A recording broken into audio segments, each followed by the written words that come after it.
제목을 하려다 보니까 이렇게 좀 지었다는 말씀을 드리고요. 이 주제는 사실은 좀 개인적인 어떤 배경을 설명을 좀 드려야 될 것 같은데요.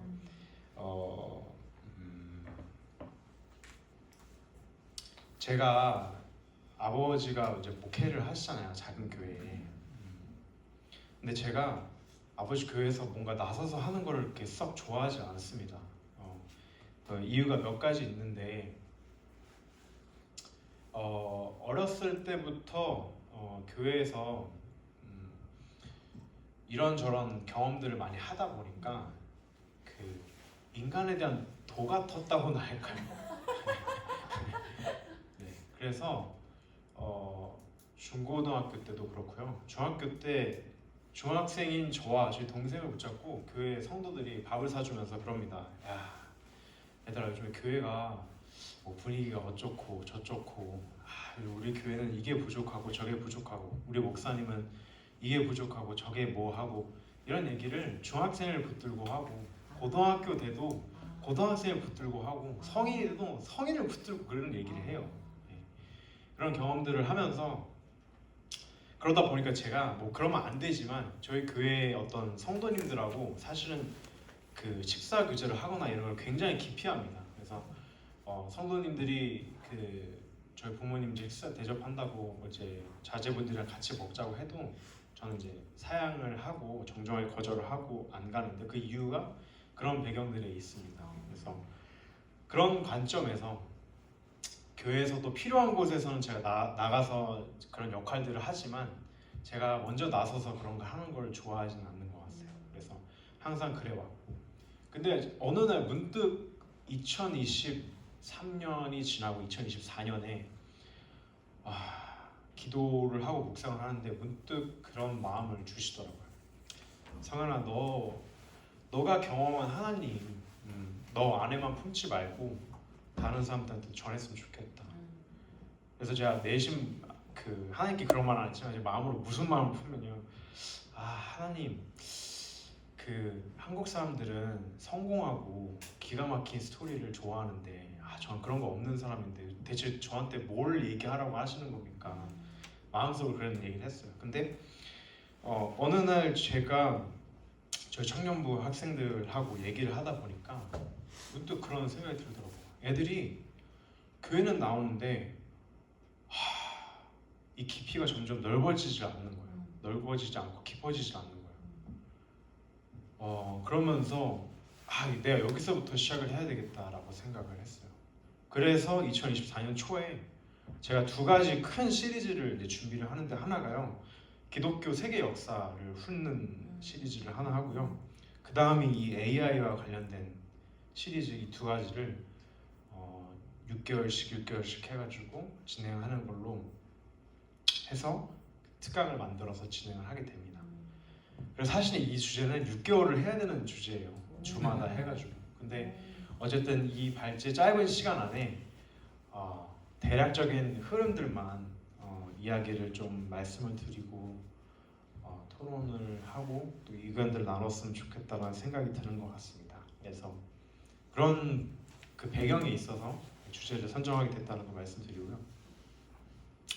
그래서 오늘 저희는 이 내용들을 통해서 인공지능이라는 어떤 새로운 변화의 기술 앞에서 우리가 신앙의 눈으로 이걸 어떻게 바라봐야 될지, 이런 것들을 좀 살펴보고자 하는데요. 일단 첫 번째는 그러려면 이제 AI가 뭔지를 알아야 될 거 아니에요. 그래서 AI가 어떻게 발전을 해왔는지, 뭐 역사를 훑으면 너무 좋은데 되게 짧은 시간이다 보니까 그것까지는 하지 않고요. 제가 천천히 한번 설명을 드릴 수 있도록 하겠습니다. 사실 이제 AI의 어떤 발전을 보려면 그 기술의 발전과 인간의 발전의 어떤 연결점에 대해서 컨셉을 잡으시고 생각을 해보시면 되게 편리합니다. 그래서 인간이 1차 산업혁명 때는 증기기관이 발전을 했어요. 그래서 인간이 갖고 있던 그 힘의 한계를, 또 이동의 한계를 극복하는 것이 기술의 발전과 인간의 어떤 그 인류의 발전의 연결점이라고 보시면 될 것 같고요. 2차 산업혁명 때는 아시다시피 우리 헨리 포드 아저씨가 이제 대량 생산을 하기 시작한 자동차를. 그래서 컨베이어 벨트를 통해서 작업자들이 그 안에서 똑같은 방식으로 재조립을 해서 증기기관 때도 생산을 하긴 했지만 그 퀄리티가 일정하게 뽑는 것이 굉장히 어려웠어요. 근데 그거를 이제 2차 산업혁명에서는 그 방식을 생산성을 증대시키는 것으로 인류의 발전이 기술과 발전과 함께 가게 됩니다. 3차 산업혁명에서는 우리가 너무 잘 알다시피 컴퓨터가 등장을 하고요. 정보화 시대라는 말이 있어서 모든 것들이 정보화 기반으로 돌아가는 디지털화되는 그런 기술 발전이 이루어지면서요. 드디어 인간의 어떤 신체적인 한계를 극복하는 것을 넘어서서 인간의 어떤 생각, 지능 이런 것을 대체하는 그런 시도들을 시작하기 시작합니다. 그러면서 우리가 요즘에 많이 알고 있는 4차 산업혁명이 다가왔는데요. 여러 가지가 있어요. 사물 인터넷이라든지 여러 블록체인이라든지 이런 것들인데요. 가장 중요한 키워드는 당연히 알다시피 AI가 그런 중요한 키워드를 가지고 있습니다. 그래서 결국 AI가 이 산업혁명들을 쭉 훑어서 보다 보면 그럼 과연 AI의 발전이 인류의 발전과 어떤 연결점이 있냐 보면 결국에 우리 신체를 넘어서 인간의 고유의 영역을 이제 흉내내기 시작을 하는 거죠. 인간의 지능, 창의성 이런 것들을 따라한다는 것은 분명한 한계가 있고 그것을 해나가기 어렵다라고 생각하던 시기가 있었습니다. 근데 3차 산업혁명을 넘어가면서 그것에 대한 어떤 컨셉들이 완전히 무너지면서 빠르게 이런 새로운 컨셉들이 나오게 됐어요. 그래서 사실 AI라는 컨셉이 1950년대부터 등장을 합니다. 굉장히 오래됐죠. 그런데 어쨌든 이 컴퓨터나 그다음에 어떤 기술의 한계로 인해서 굉장한 암흑기를 오랫동안 겪게 돼요. 그러다가 우리가 잘 알고 있다시피 그 알파고 바둑 대결, 또 1997년에는 사실 그것보다 바둑보다 먼저 체스 대결에서 이깁니다. 네, 체스 대결에서 이기고 또 한 20년의 시간이 흘러서 바둑을 이기고 그 다음에 우리가 잘 알고 있는 그 챗 GPT의 모델이 2018년에 나오게 되죠. 2018년에 나왔어요. 근데 저희가 알게 된 거는 2022년 그쯤부터 막 상용화가 돼서 사용을 하기 시작했는데 그 모델은 2018년에 나왔고 벌써 논문으로는 그 훨씬 전부터 그 GPT 모델이 논문으로 나와서 학자들 사이에서는 이제 이게 곧 나온다라고 이미 학계 안에 있었던 상황이었었고 제가 이제 미국 유학을 이제 14년도에 가서 그때부터도 그런 얘기들이 스멀스멀 나왔었던 게 있었어요. 근데 그때는 어쨌든 이 챗 GPT라는 것이 그러니까 GPT 모델이 이렇게까지 인류에게 임팩트를 줄 수 있을 거라고 학자들도 사실 생각을 못 하고 있었긴 했어요. 그러니까 굉장히 훌륭한 모델이긴 했지만 그래서 또 그 기간이 좀 4, 5년 정도 필요했었고요. 그렇게 해서 이제 AI라는 것에 본격적으로 우리가 진입을 하게 됩니다. 그러면 이제 AI의 현황이 어떻게 되냐 이렇게 한번 살펴보시면 긍정적인 영향부터 한번 볼게요. 작년 2024년에 노벨상을 수상을 하는데 굉장한 쇼킹한 사건이 있었습니다. 그게 뭐냐면 물리학상과 화학상에 총 5명의 사람들이 이제 수상을 하게 되는데요. 그 중에 4명이 컴퓨터 공학자였습니다. AI를 활용해서 물리학적 성과를 만들어내고 AI를 활용해서 화학적 성과를 만들어내는 그런 최초의 일들이 발생을 하게 되고요. 늘 아시다시피 경제상은 경제학자들이, 물리상은 물리학자들이 이렇게 해왔는데 2024년에 그것들이 완전히 변화하게 되면서 사실 학계에서도 굉장한 쇼크를 했었어요. 근데 이 연구들이 AI를 활용해서 박수 받는 게 아니라요. 그 모델이 학자들이 풀지 못한 숙제들을 풀어나가는 일들이 발생을 했기 때문에 그래서 이런 상들을 주게 됐다는 것을 알 수 있게 됐어요. 또 지금 아시다시피 비서 역할을 제법 좀 하고 있습니다. 그래서 물론 우리 저희 한재진 대표님처럼 한PT처럼 굉장히 전문적으로 컨설팅을 하고 슬라이드를 만들고 하는 영역도 이제 사람의 손의 터치의 영역이 이제 더 중요해진 시기가 된 것 같은데 슬라이드도 자동으로 만들게 되고요. 그 다음에 막 여러 가지 것들을 이미지도 새로 만들고 아시다시피 막 문서 작업이라든지 이런 것 기본적인 것들을 다 하게 돼서 이제는 일당 그러니까 한 명이 막 5명, 6명의 업무를 감당할 수 있는 그 효율성이 확 증대되는 일들이 발생을 하고 있습니다. 또 의학에서는요, 이제 의사들이 눈으로 확인하던 것들, 예를 들면은 암 초음파나 이런 것들 MRI를 보면서 8시간, 9시간 걸렸던 것들이 이제는 20분, 30분 안에 AI를 통해서 그런 것들 스캔을 하고 문제점들을 파악하는 일들이 발생을 해서 의학계에서도 굉장한 많은 일들이 발생하고 있고, 심지어 요즘에는 원격 로봇들이 이제 수술을 대신하는 일들을 지금 계속 상용화를 하고 있는 상황입니다. 자율주행 너무 유명하죠. 아시다시피 이 분야에서는 지금 테슬라가 압도적으로 잘하고 있는데, 테슬라가 어느 정도 압도적으로 잘하고 있느냐, 테슬라는 그냥 단순히 자동차 회사, 전기차 만드는 회사가 아닙니다. 진짜 AI에 정말 진지한 사람이고, 오픈 AI라는 회사, 챗GPT 만드는 오픈 AI라는 회사를 창립한 멤버이기도 해요. 그래서 선구적으로 그런 AI를 많이 생각을 하고 고민을 하고 있었던 사람이고요. 테슬라 주식 좋습니다. 근데 많이 올랐어요. 그래서 만약에 사시려면 저번 달에 사셨어야 되는데 좀 늦으셨고요. 혹시나 지금 40만 원대로 다시 올라가는데 내려가게 되면 한번 고민해 보시기를 추천드립니다. 제가 이 얘기를 왜 하냐면요, 테슬라가 올 하반기부터 미국에서는 무인 택시 운행을 시범적으로 시작을 합니다. 텍사스에서요. 그래서 20대를 먼저 시작을 하는데요. 정말 무서운 게 뭐냐면 전 세계에 퍼져 있는 테슬라 차량을 소프트웨어 업데이트 한 방으로 무인 택시처럼 운행할 수 있게끔 하는 그런 놀라운 일을 준비를 하고 있다는 거예요. 그래서 우리나라는 지금 자율주행이 엄청 뒤처졌습니다. AI가 뒤처지기도 했지만 자율주행이 엄청 뒤처졌어요.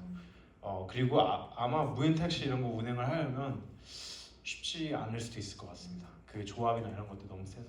하지만 미국은 굉장히 빠르게 성장하고 있고, LA라든지 뉴욕이라든지 이런 곳들은 다 이제 완전 자율주행, 그러니까 사람이 손을 놓고 타는 자율주행이 지금 성행을 하고 있다는 사실을 알고 있고, 여기 보시면 테슬라가 보여주는 그림이에요. 그러니까 여기 자동차가 있고, 그 다음에 이 차량들을 스캔을 계속 카메라로 하고 있고, 사람이 건너는 거, 또 이 콘들이 서 있는 것들까지 스캔을 하는 단계를, 그래서 사람이 눈으로 보고 파악을 하고 어떻게 해야 되는지를 카메라를 통해서 스캔을 하고요. AI가 슈퍼컴퓨터가 있어요. 그래서 AI를 통해서 그 시각 정보들을 빠르게 습득을 해서 우리가 좌회전할지 우회전할지 판단하는 것처럼 AI가 판단을 해서 자율주행이 최적의 경로를 만들어서 제공을 하고 있습니다. 언어의 장벽이 무너지고 있죠. 사실 물론 그렇다고 해서 제가 생각했을 때는 언어가 중요하지 않는 시대는 아닌 것 같아요. 언어 정말 더 중요해지는 시대가 된 것 같습니다. 그렇지만 전보다는 훨씬 더 그 언어의 장벽이 무너지고, 어디든지 여행을 가든지 핸드폰으로 스캔을 하면은 그 언어를 우리나라 언어로 볼 수 있게끔 하는 그런 일들이 벌어지고 있고, 이거 외에도 엄청나게 많죠. 엄청나게 많습니다. 반대로 부정적인 영향들도 발생을 하고 있는데요. 아까 말씀드렸다시피 한 사람이 5인분, 6인분 일을 하는 효율성이 증대되다 보니까 기업들이 생각이 바뀝니다. 인건비가 높아질수록 그 회사의 이익이 줄어들 수밖에 없잖아요.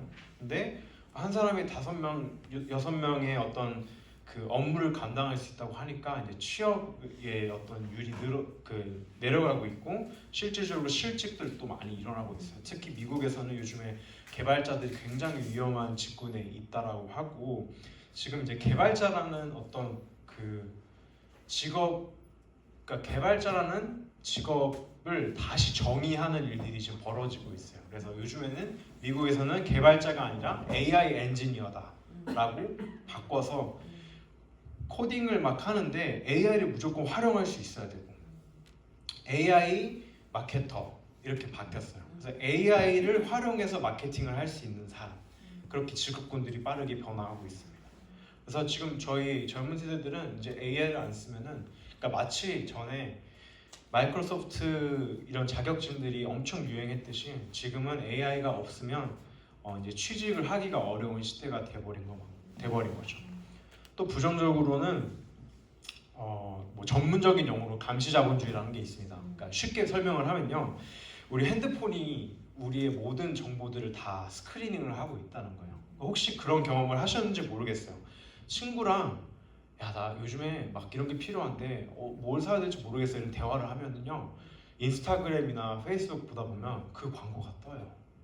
네, 왜냐면은 앱을 설치할 때 저희가 이 마이크라든지 이런 것도 허용하는데요. 그 허용된 정보들을 계속 듣고 있다는 거예요, 실시간으로. 그러면 안 되는데.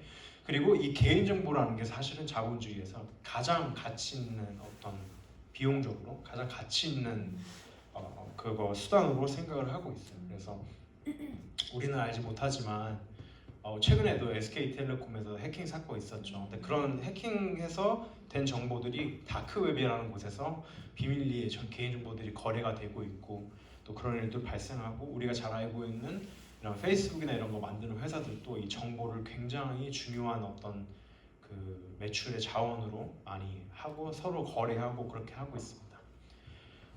더 이제 무시무시한 거는 감시공산주의인데요. 이 정말 소름 돋게 무섭습니다. 예, 지금 중국이 그 시골까지 CCTV를 깔아서 사람들을 감시를 하기 시작을 했고요. 거기 더 나아가서 경찰들한테 공안들한테 그 스마트 글래스를 지급을 합니다. 그래서 그 스마트 글래스로 사람을 보면요, 제가 장유 대표님을 보면요, 장유 대표님의 신용 등급, 그 다음에 성별, 나이대, 그 다음에 얼마나 당에 얼마나 당에 충성을 하는지, 나라에 얼마나 헌신을 하는지를 지수로 나타내서요. 그거를 대출이라든지 아이들이 그 학교를 가는 거라든지 그런 것들 특혜를 주는 일들이 벌어지고 있습니다. 그래서 위에 보시는 그림이 중국에서 지금 활용하고 있는 AI 방식이에요. CCTV로 지금 찍고 있는 건데 사람들마다 보면은 오른쪽에 자꾸 그 정보들이 나오잖아요. 저렇게 감시를 시작을 했다는 거죠. 그래서 중국은 민간 기업이 사실 민간 기업이 아니잖아요. 중국 정부에서 너 이거 해라고 하면 무조건 해야 되는데 그런 그 민간 기업들의 기술력을 활용해서 저렇게 감시 체계를 만들어서 진행을 하고 있습니다. 또 안 좋은 사례는 사실 AI가 무기화되는 거예요. 우리가 우크라이나 전쟁을 보면서 얼마나 이 전쟁이라는 게 현대화됐는지를 가장 많이 볼 수 있을 것 같아요. 사람이 죽고 이런 것도 있지만 가장 골치 아픈 게 드론이었다라고 얘기를 해요. 그래서 얼마나 드론을 공수할 수 있는지가 그 전쟁의 위력을 할 정도로 되게 중요한 포지션에 왔고요. 사실 AI가 굉장히 쇼킹하게 그 전쟁의 이 지형을 바꿀 거라고 발표했던 케이스가 뭐냐면은 오사마 빌라덴 제거 작전에서 사용됐던 AI의 솔루션이에요. 미국의 팔란티어라는 회사가 있어요. 이 팔란티어라는 회사가 데이터와 AI를 활용을 해서 그 정보 분석을 하는데요. 예를 들면 서울시를 디지털로 똑같은 쌍둥이를 그대로 만듭니다. 그리고 거기에 매일매일 실시간 정보를 대입을 해서요. 그 디지털 트윈이라고 하거든요. 그 제2의 똑같은 세계 속에서 시뮬레이션을 돌리는 겁니다. 그런 방식으로 위협이라든지 이런 거. 오사마 빌라덴 제거 작전을 할 때도 그 지역 자체를 똑같이 스캐닝을 하고 FBI나 CIS가 수집하는 정보들 또 그 현지에 있는 에이전트들이 수집하는 정보들을 대입을 해서요. 오사마 빌라덴이 결제하고 그 지인들이 결제해서 음식을 갖다 주고 하는 것들을 분석을 해서요. 오사마 빌라덴이 어디 숨어 있고 몇 층에 있고 몇 명이 있고 어디에 어떻게 정밀 타격하고 군인들이 어떻게 들어가면 효율적으로 이 사람을 제거할 수 있는 작전이 성공률이 이렇게 나온다라는 것을 그 AI 솔루션을 통해서 국방부가 마련을 하고 그대로 진행을 해서 오사마 빌라덴을 제거하는 작전을 수행을 해서 팔란티어라는 회사가 세상에 등장했다는 것을 알리게 되죠. 그래서 저희가 알고 있는 AI는 지금은 좀 좁은 범위 내의 AI라고 보면 될 것 같아요. 제한적 인공지능이라고 하는데요. 지금 우리가 지금 경험하고 있는 것처럼 특정 업무를 커버해주는 그런 AI 많이 놀랍잖아요. 근데 이게 진화하게 되면요 범용 인공지능으로 넘어가게 됩니다. 근데 범용 인공지능으로 넘어가면요 이제는 인간이랑 거의 똑같은 지능의 수준에서 업무를 하기 시작을 합니다. 근데 여기서 멈추지 않고요 다음에 이제 초인공지능이 나타나게 되는데요 이 초인공지능이 정말 큰 문제인데 이거는 인간의 지능의 수준을 넘어선 AI가 발생을 하게 되는 거죠. 그래서 지금 이 시간 순서대로 이렇게 내려가고 있는 상황입니다. 지금 우리가 알고 있는 것은 맨 위에 있는 AI고요. 지금 AGI로 넘어가고 있는 그 시점에 와 있습니다. 그래서 구글이랑 오픈 AI가 이 AI의 단계별 체계를 이렇게 마련을 했는데요. 결국 맨 아랫단 레벨 5에 보면 슈퍼 휴먼, 또 오픈 AI가 얘기하는 레벨 5는 홀로 조직 단위의 업무를 총괄 수행할 수 있는 AI. 그러니까 그러니까 인간의 어떤 그 한계를 완벽하게, 지능적 한계를 완벽하게 넘어선 그런 기능을 하는 단계까지 이르르면 그때 범용 인공지능이 상용화됐다라고 말할 수 있고, 그 한계를 또 넘어서면 초인공지능이 나타났다라고 얘기할 수 있다라고 하는 게 지금 연구의 어떤 그 레벨의 결과라고 보시면 될 것 같아요. 그러면 이제 여기서 조금 쉬프팅을 해서요. 그럼 우리가 이 놀랍게 발전한 이 AI 기술 안에서 과연 우리가 이것을 어떻게 신앙인으로서 바라봐야 될까가 굉장히 중요한 이슈로 지금 떠오르고 있습니다. 사실 본질적으로 보면요, 이게 사실 인간의 역사에서 굉장히 많이 반복되고 있었던 거예요. 정말 창세 때로 돌아가면요, 선악과를 먹었던 그 순간, 그러니까 너 이거 먹으면 하나님처럼 될 수 있어. 거기서부터 시작을 해서요, 바벨탑, 우리의 이름을 내서 하늘을 높이 쌓아서 하늘 닿고자 하는 그 하나님과 같이 되고자 하는 그 교만함. 그리고 이스라엘 백성들이 모세가 십계명을 가지러 갔을 때 신을 형상화해서 그것이 우리를 애굽에서 이끌어낸 하나님이다라고 얘기하는 것들.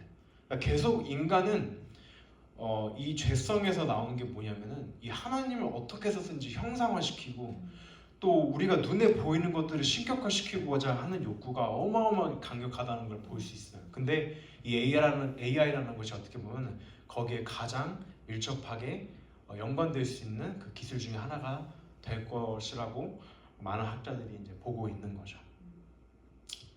그래서 결국에는 AI 시대에 바벨탑이 또 한 번 그 세워질 가능성이 높다, 이렇게 볼 수 있을 것 같고요. 그래서 정의를 해보면 이런 것 같아요.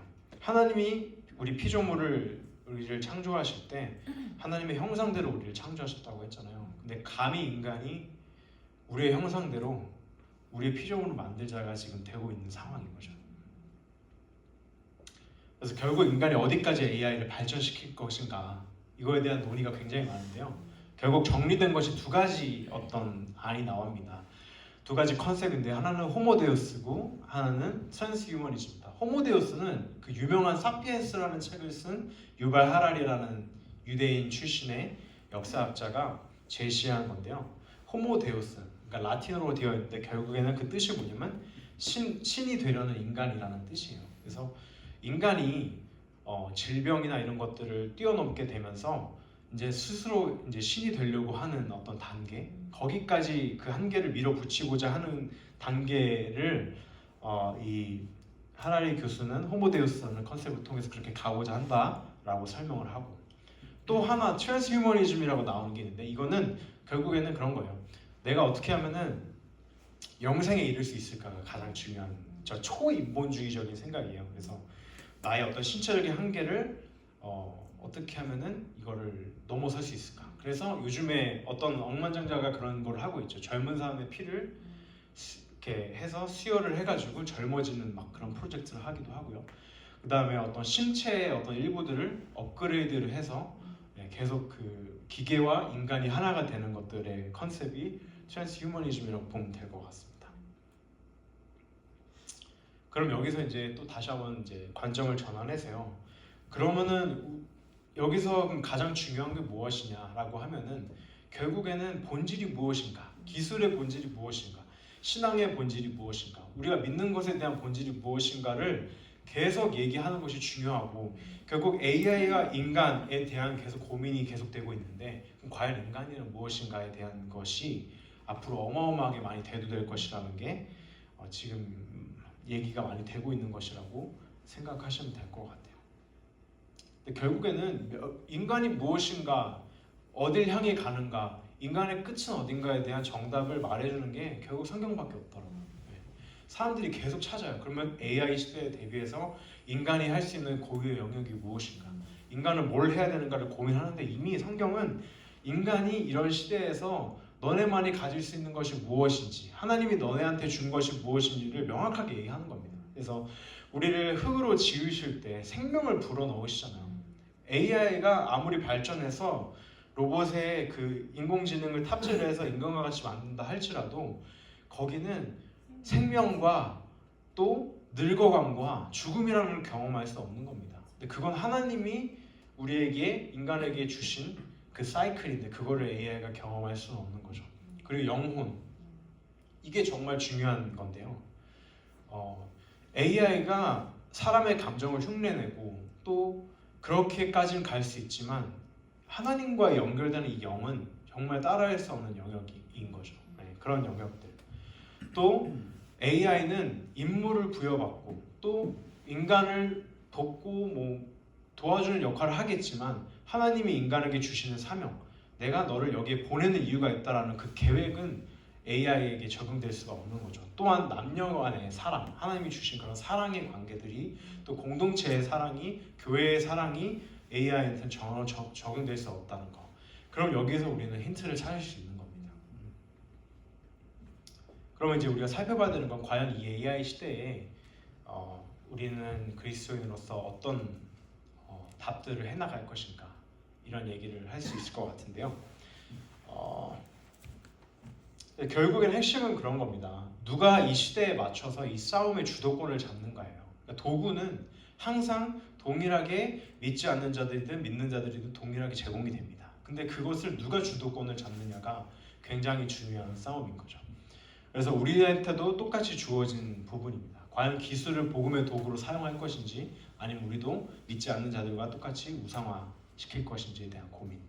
또 특히 더 고민해야 되는 건 이 AI 시대에 과연 교회의 역할은 무엇인지, 목회자의 역할은 무엇인지, 그 다음에 설교와 이런 것들의 어떤 이슈들이 부각이 되는 거죠. 실제로 독일에서는 재작년에 그런 일이 있었습니다. 챗GPT가 나오고 나서요. AI 교회라는 개념이 생겼고 그 안에 AI 설교자라는 게 생겨서 AI가 AI로 만들어진 설교를 AI의 목소리로 설교를 하는 그런 교회의 어떤 컨셉이 시도가 됐었었고요. 그런 것들이 우리나라에서도 굉장히 목회자들 분들 안에서 또 교회 커뮤니티 안에서 많이 화제가 된 적이 있었습니다.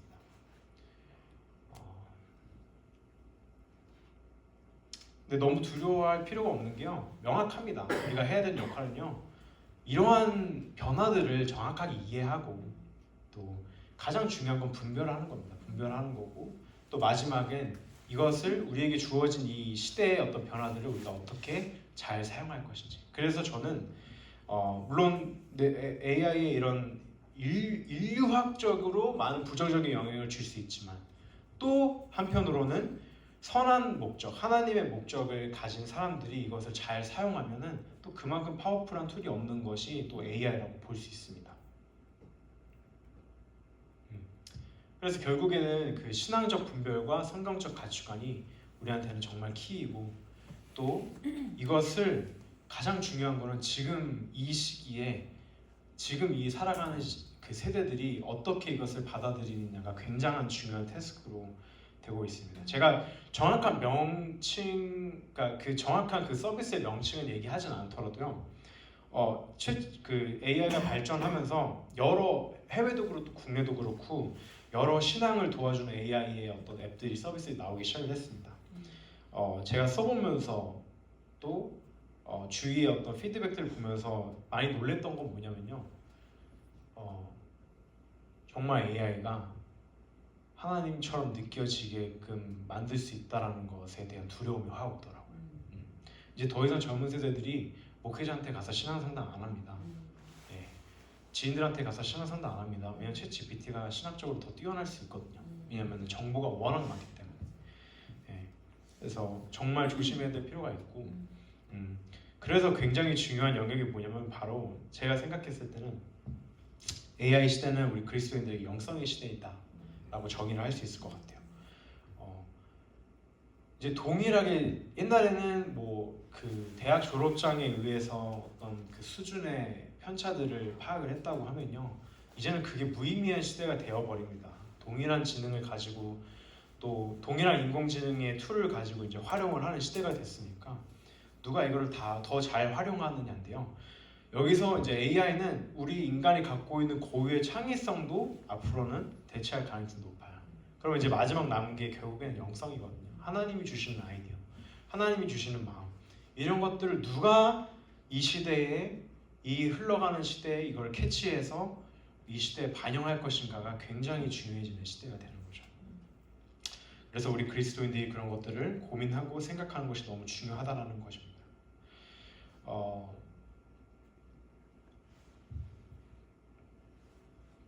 뭐 너무 부정적으로만 얘기하는 사람들도 있고 너무 긍정적으로 얘기하는 사람들도 있는데요. 모든 것들이 사실 동전의 양면과 같다라고 생각을 해요. 그래서 잘 아시겠지만 종교 개혁을 하면 마틴 루터가 떠오르는데, 사실 마틴 루터가 그 종교 개혁이 굉장히 파워풀하게 푸시될 수 있었던 결정적인 것이 뭐냐면은 인쇄기의 탄생이에요. 그 시대에 맞물려서 인쇄기가, 구텐베르 그 인쇄기가 만들어졌거든요. 그래서 마틴 루터가 조항을 막 때려 박을 때 그 조항들을 인쇄기로 막 복사를 해서 막 그 다른 나라들로 갖다 놓고요. 마틴 루터가 번역을 하고 다른 사람들이 번역을 하면 그 번역본들을 다른 나라에 막 보급을 하기 시작합니다. 그러면서 그 복음의 놀라운 파워들이 일어나게 된 거죠. 그러면 이제 여기서 우리는 알 수 있게 되는 거죠. 과연 그리스도인들의 기술을 어떻게 사용해야 되는가? 또 하나님은 그 기술을 왜 이 시대에 우리에게 맡기시는가? 그러면 그것 또한 우리가 청지기의 역할을 감당해야 되는 것이 우리의 사명이고, 그런 관점으로 우리가 바라봐야 된다는 것이 되게 중요한 것 같습니다. 아까 AI 교회 또 설교 이런 얘기를 했는데요. 많은 목회자들이 아마 AI를 또 많이 사용을 하고 있고 설교 준비할 때 AI를 많이 사용을 하고 있을 겁니다. 근데 오히려 더 하나님 앞에서 씨름하고 더 하나님 앞에서 믿음과 또 그 성경의 비밀한 것들을 찾으려고 노력하는 목회자들의 설교가 또 훨씬 더 파워풀하게 작용할 수 있는 때가 또 지금의 때라고 보여질 수 있을 것 같아요. 그래서 그런 적절한 밸런스는 늘 너무나 중요하고, 뭐가 옳다 그르다 보다는 우리가 이 시대에 우리에게 주어진 것들을 어떻게 보고, 아까 얘기했던 것처럼 그리스도인들이 어떻게 응답하는가에 정보를 잘 이해하고 분별력 있게 이걸 어떻게 사용할지를 판단하고, 마지막에 이건 어떻게 우리가 선교적 사명으로 이것을 이 시대에 전파할 것인가에 대한 것을 고민을 하면 되게 좋을 것 같습니다. 뭐 아까 구텐베르크 15세기 종교개혁 얘기도 했지만요, 유튜브도 마찬가지예요. 유튜브도요, 사실 처음에 막 뭐 설교 올리고 했을 때 교회 가야 되고 하는데 설교 그렇게 올리면 사람들 교회 안 가고 뭐 막 그런 부정적인 것도 있지만요, 또 반면에는 유튜브로 인해서 또 신앙의 성장을 굉장히 빠르게 하는 사람들도 너무나 많고요. 정말 동전의 양면 같은 일이 있는 것 같아요. 결국에는 하나님이 일하심을 구하는 것이 너무 중요하고, 영성이 자라게 만드는 것이 너무나 중요한 시대가 된 것 같다는 것이 우리가 낼 수 있는 결론이 되는 것 같습니다. 그래서 제가 이제 좀 가져와 본 질문은요, 오늘 우리가 살아가고 있는 이 AI 시대에 인간만이 할 수 있는 것이 무엇일까? 좀 개개인의 어떤 의견들을 한번 나눠보시면 좋을 것 같고요. 또한 우리가 AI의 어떤 시대를 살아가는 어떤 사람으로서, 여기 또 자녀분들이 계시는 분들도 있고 없으시는 분들도 있지만, 혹시나 교회만 다니고 있는 자녀들이나 아니면 교회를 안 다니고 있는 자녀들이 있다면 정말 3배, 4배, 5배 기도 더 많이 하셔서 주께 빨리 돌아올 수 있게끔, 또 신앙의 그 간증들이 하나님을 경험할 수 있게끔 하는 그걸 정말 부르짖는 게 정말 중요할 것 같아요. 옛날에는요, 목숨 걸고 신앙을 지키던 때는요, 오히려 이제 쉬운 시대가 돼버렸어요. AI 시대 속에서 태어나는 아이들은요, 하나님을 이렇게 처음부터 이렇게 찾거나 안 찾을 가능성이 높아졌어요. 그러면 제일 중요한 게 뭐냐면 가정에서부터 다시 시작해야 돼요. 가정에서부터 복음이 무엇인지, 또 부모가 느낀 그 체험한 하나님이 누구이신지, 우리 가정을 이끌어가고 있는 주인 누구이신지, 우리 교회를 이끌어가고 있는 사람들이 누구이신지, 또 이 사회와 이 나라와 이 세계를 운행하고 계시는 분이 누구이신지를 부모 세대가 자녀 세대한테 그 가치관과 분별력을 전달해주지 않으면요, 이 다가오는 어린 세대들은요, 그 분별력을 갖기 굉장히 어려워지는 시대가 되어버렸습니다. 그래서 정말 애끓는 마음으로 기도하면서 자녀 세대들이 하나님을 경험하고 하나님의 임재를 경험하는 것을 우리가 정말 목숨 걸듯이 해야 되는 시대가 됐다라는 것이 제가 느낀 거고요. 저도 이제 아직 결혼 안 했지만 제 자녀 세대를 생각을 해보면 정말 중요하겠다는 생각을 많이 하게 되고 그 신앙이 이어간다는 것이 굉장히 어려워지는 그런 시대가 다가오는 것 같다 이렇게 생각이 드는 것 같습니다. 그리고 마지막 질문은 또 오늘 발제를 보면서 우리가 개인적으로 또 교회에서 또 믿음의 공동체 안에서 어떤 일들을 해나갈 수 있을지에 대해서 한번 논의해 보시면 너무 좋을 것 같습니다. 그래서 다시 정리를 하면요, 인간이 기술을 발전시키는 데 있어서는요, 항상 뭐 하나님이 주신 지혜도 있지만요, 이 탐욕과 욕구가 항상 결합됩니다. 그래서 이 도구는 동일하게 주어지지만 선한 사람들이 이 주도권을 잡느냐, 또 악한 사람들이 이 주도권을 잡느냐의 싸움이 항상 기술의 발전 안에서 있었고요. 그리고 어떨 때는 믿음의 사람들이 그 기술의 주도권에서 이길 때도 있고요, 어떨 때는 질 때도 있습니다. 근데 이 시대도 지금 이제 막 다가오고 이제 시작이거든요. 사실은 이 시대에서 우리 그리스도인들이 적극적으로 AI가 우리 신앙에 공격을 주니까 막 막아 못해, 이것보다는 변화하는 시대 속에서 우리가 어떻게 이것들을 받아들이고 분별력 있게 사용을 하고 또 우리가 이거에 맞춰서 변화할 수 있을까, 이런 거에 대해서 고민을 해야 되는 시기이다. 그리고 무엇보다 AI 시대는 우리 그리스도인들에게 영성의 시대이다를 잊지 않아야 된다고 생각을 하는 것 같습니다. 네, 일단은 제가 발제를 여기서 마치고요. 제가 말씀드렸지만 이게 6개월치를 훑다 보니까 굉장히 이렇게 뚝뚝 끊기는 것도 있고요. 더 자세하게 말씀드리고 싶은 내용이 너무나 많은데 그러지 못한 부분에 있어서 참 아쉬움이 있고요. 그럼에도 불구하고 전달하고자 하는 핵심 내용들은 잘 전달됐으리라고 생각을 하고요. 정말 고민을 많이 해야 되고 또 공부를 열심히 해야 되고 실제 우리가 또 많이 사용을 해보기도 하고 그래야 되는 필요가 있다라고 또 생각을 합니다. 그래서 저희 이제 조별로 나눠져서 이런 질문들을 같이 나눠보시고 다시 모여서 같이 좀 공유하시고 그리고 마무리를 할 수 있도록 하겠습니다. 감사합니다.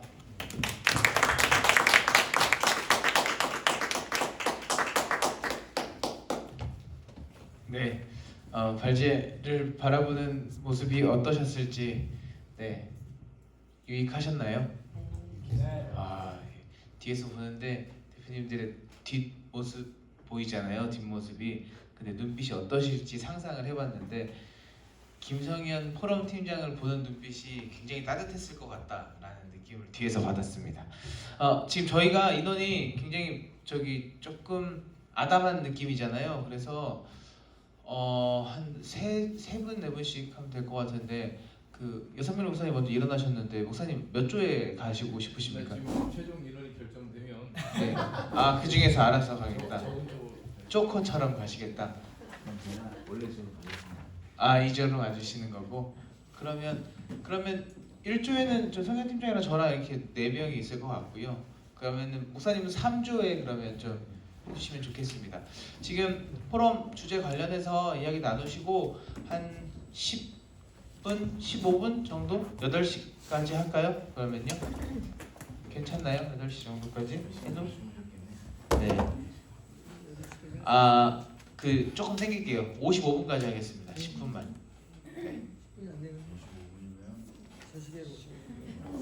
지금부터 시작해 보도록 하겠습니다. 어차피 인저리 타임 들어갈 것 같으니까요. 네.